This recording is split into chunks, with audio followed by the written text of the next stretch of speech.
We'll go ahead and get started with Brian Sandalo from the Chicago Sun-Times. Hey, Georg. Thanks for making some time on this day. Just wondering, first of all, why now, considering both it's relatively early in the second season, in Ezra's second season, and also with a pivotal Open Cup game tomorrow. Why did you decide to do this now? Yeah, thanks for the question, Brian. I think it's a fair question. We were trying to analyze properly, and we just said, look, a season can slip away quickly, and we really thought that we had to change now. Uh, Now you can always discuss whether we could have waited until tomorrow. There's never a good timing for such a decision. It's always a difficult moment, of course, especially for the ones that are concerned. Thank you. Next, we will go to Paul Tenorio from The Athletic. Thanks so much. Gabriel, I wonder if you could go through kind of looking back on the decision to hire Ezra and what you think kind of went wrong in especially obviously in the last few months, but maybe in the big picture overall the last couple seasons. Thank you. Thanks, Paul. Well, what shall I say? We were hopeful, and we thought that the philosophies would be aligned. And I think in the past few months, we realized that the philosophies were not aligned anymore. And you will understand that I cannot go into details there. I'd like to take the chance to thank Ezra for his hard work and for his dedication. And I can understand that he is disappointed. It is never the fault of one person if such a thing happens. And of course, I'm the first one who is responsible for the results of this club, for the sporting department of this club, and therefore I would not blame it on Ezra. It was maybe the whole situation, the whole constellation that was no longer the one that we considered could be successful. Thank you. Next, we will go to Alex Calabrese from Men in Red 97. Hey, Georg, thanks for taking the time to speak with us today. We really appreciate it. I just wanted to ask, your contract's up at the end of the season. Did that factor into this decision at all? And how involved would you say you're going to be in the search process, given that you don't know if you're going to be here next year yet? Thanks for the question. It had no influence at all. My job is to do the best, or to do what I think is best for this club, and I only think about the club and not about myself in such a situation. We have announced, as you know, that Frank Klopas will be our head coach for the remainder of the season, and then we'll take it from there and see who will be there, who will be here to decide on the future head coach. Thank you. Next, we'll go to Jeff Carlisle. Thank you. Hi, Georg. In what ways, I mean, do you think that Ezra was coaching the team any differently this year than he was, say, last year? I mean, did you sense a shift in tactics and the way he was relating to the players, in the way he was making decisions, any of those things? Well, the only thing I can say is that you also saw that we dropped a lot of points in the last minutes of the games, or in the last 30 minutes of the games, and this is something that was more and more concerning for us. That's one thing. Whether ultimately this was due to coaching decisions or not, that's hard to say. But everyone in professional sports will always be assessed because of results, due to results, and that concerns me, but that also, of course, concerns any head coach in professional sports. Okay, thanks. Thank you. Next, we will go with Joe Chats from On Tap Sportsnet. Thanks, E. Thanks, Georg, for taking the time. As always, really do appreciate it. You guys appointed Frank and kept CJ and Zach around. Frank is someone who has lost more games than he's won as a manager in Major League Soccer. Why is he the right person to keep around and elevate to that position? And why are CJ and Zach still with the club at this point? Short answer is they all know how to win trophies. I strongly believe in Frank's skills as a coach. He has a lot of qualities when it comes to communication. Maybe I also have to add that I really think, and I'm not the only one in this club, I think that we have a team that should make the playoffs. And so we are hopeful that really that Frank can turn the wheel around and that we will start winning the games. We dominated a couple of games, but we have to close out these games, and I strongly believe that Frank and his team that they can turn the wheel around. Thank you.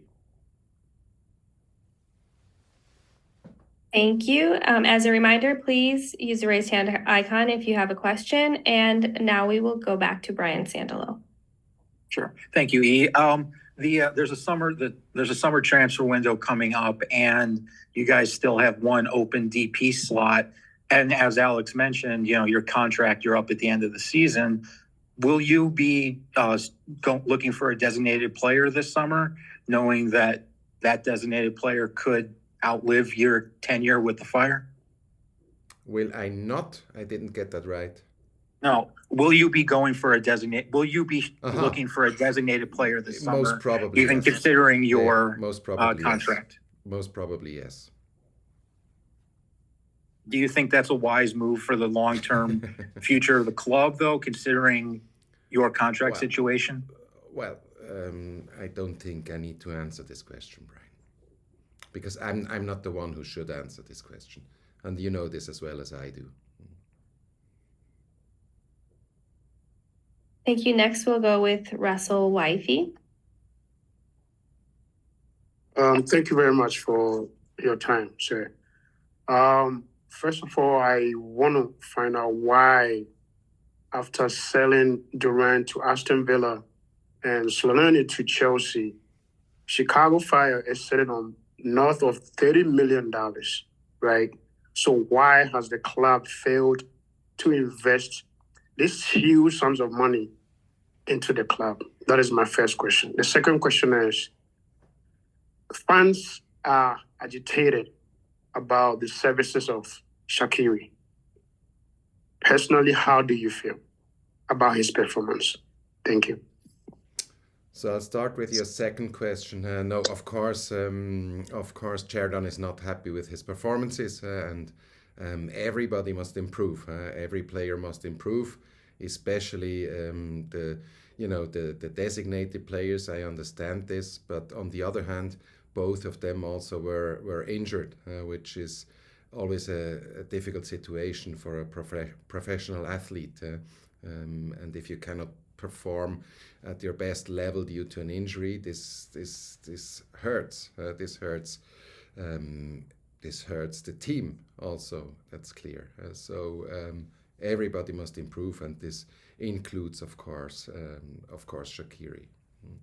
And the first question, I mean, it's not. We're not playing in a European league. We cannot spend whatever we want in this league, and I think that this club has spent a lot of money in the past, and we spent a lot of money for acquiring Durant. Don't forget that the player cost a lot of money when we acquired him, and the plan was not to sell him after one season. The plan was to keep him, but sometimes the dynamics in this industry are not to control. You cannot say no to a player who can go and play in the EPL, and I think we found a very good striker with Kai Kamara. We found a very interesting young striker with Georgios Koutsias, and we also invested money in Kutsias, for example. So I think that's it's not correct to say that we did not reinvest. Thank you. Next, we'll go with Larry Hawley from WGN Chicago. Hello, and thank you for the time today. I wanted to ask you, speaking to the players, what was their reaction if you have spoken to them so far? And I'm curious what their reaction was to the change. Yeah, of course, I've spoken to the players, and I usually say, and everybody will in my position would say the same. What we discuss in the locker room stays in the locker room. But just generally speaking, it's always a sad moment when this happens. That's clear, and don't expect that anyone was happy. But on the other hand, it is professional sports, and there is a huge task tomorrow awaiting St. Louis in the U.S. Open Cup, and so the players are professional athletes. They have to focus on their duties.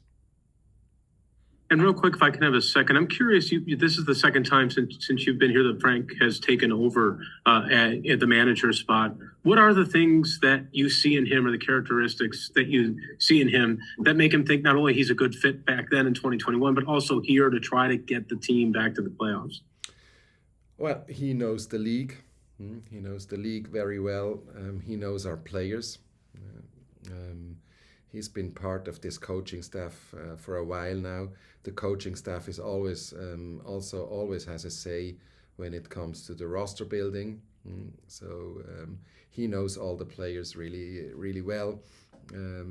He is someone who, likes to speak to the players.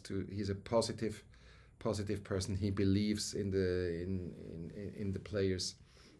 He cares about people. He cares about his staff. That's also part of the head coach's job, is to care about not only about the players, but also about the staff. It's a management duty that he has, and he'll do his best. Thank you. Paul Tenorio, I see your hand is still up. Do you have another question? Yeah, thank you. Actually, two questions, somewhat related, but maybe a little bit different.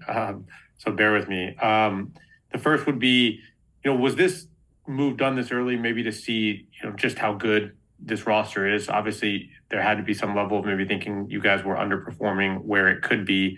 And the second part, when you do make a move this early in the season, it seems to signal, look, we think we can do more, we can win more. Does that set up maybe an aggressive approach in the summer window to try to bolster this team, make signings, trades to make a push for something big? Thank you.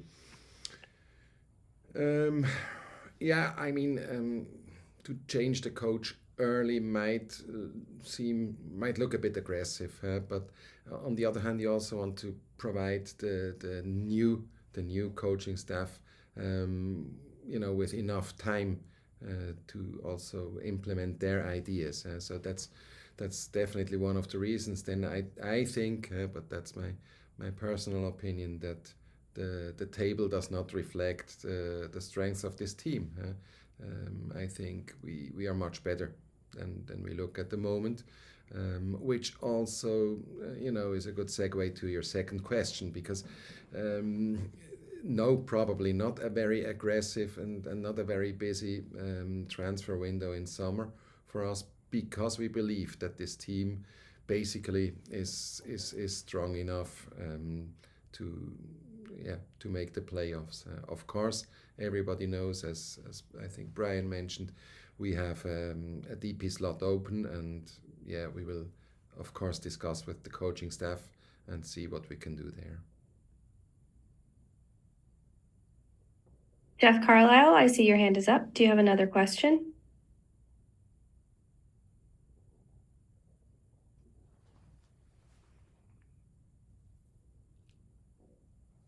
Okay. Hey, sorry, I'm doing two Zooms at once, but I didn't have any more questions. Okay, thank you. Alex Calabrese, your hand is still up. Yes, thank you, and thanks for the second question, Georg. When Frank was a head coach permanently with the Montreal Impact and with the Fire, his approach tactics were pretty different to what Ezra's are right now. Are you expecting a shift in how the team will approach games on the field for the remainder of the season? He will change things. Every head coach has different ideas. That's clear, and he will change things. But what exactly he's going to change, you will have the opportunity to ask him in a couple of minutes about his ideas. But of course, he will change things because we want to start winning games. We should start winning games, and so we definitely have to change a couple of things. Sometimes it's details. Sometimes it's not that obvious. Sometimes it's details. But Frank is also a very sensitive person, and I think he is a soccer expert, and he will know what to do.